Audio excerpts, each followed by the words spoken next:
আসসালামু আলাইকুম, কেমন আছেন সবাই? আশা করি ভালো আছেন। আজকে ঘর গৃহস্থলীর একটা ভিডিও নিয়ে চলে আসলাম।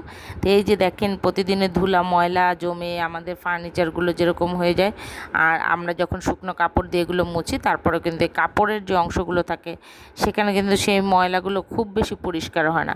তো একটা ভিডিওতে একটা আপুকে দেখেছিলাম ব্রাশের সাথে কাপড় লাগিয়ে সে শুকনাভাবে এরকম ময়লাটা পরিষ্কার করছে। তো আমি সেটাকে মাথায় নিয়ে একটা অন্যরকম আইডিয়া করলাম, এবং আমার আইডিয়াটা বুদ্ধিটা কিন্তু কাজে লেগে গেল। আমি প্রথমে ন্যাকড়াটাকে ভালো করে ভিজিয়ে নিয়ে তারপর কিন্তু ওটার উপর সাবান ছিটিয়ে দিয়ে এরকম ব্রাশের ভিতরে মুড়ে নিয়ে সেটা দিয়ে সারাক্ষণ ব্রাশ করে সব জায়গায় বাটনগুলোর চারদিকে সুন্দর করে ব্রাশ করে নিলাম। যেহেতু কাপড়টা ভিজা এবং সাবান লাগানো, সুতরাং আলগা যে একটু কালচেটে ভাব যেটা ছিল সম্পূর্ণটা কিন্তু খুব সুন্দরভাবে ক্লিন হয়ে গেল।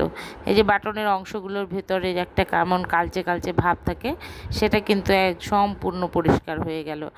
আর একটা জায়গা দিয়ে বারবার ব্রাশ না করে কাপড়টাকে উল্টে পাল্টে ব্রাশের সাথে ব্রাশের যে অংশটা সামনে যে অংশটা থাকে ওইখানে কাপড়টা কিন্তু বারবার উল্টে পাল্টে দিলে তাহলে এক জায়গায় ময়লা আবার অন্য জায়গায় লাগবে না।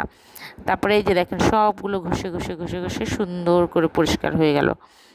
তা মনে হলো যেন এই আইডিয়াটা অনেকের কাজে লাগতে পারে। অনেকেই হয়তো আমার মতো এরকম সমস্যায় থাকতে পারে যে এরকম কাপড় দিয়ে মোড়া যেসব ফার্নিচার সেগুলো আমরা খুব সহজে এভাবে করে মাসের মধ্যে একবার বা প্রতিদিন শুকনো কাপড় দিয়ে তো অবশ্যই মোছা হয়, তারপর মাসের মধ্যে একবার এরকম ভিজিয়ে সুন্দর করে আলতো করে পরিষ্কার করে নিলে জিনিসটা কিন্তু খুব সুন্দর ঝকঝকে তকতকে থাকবে।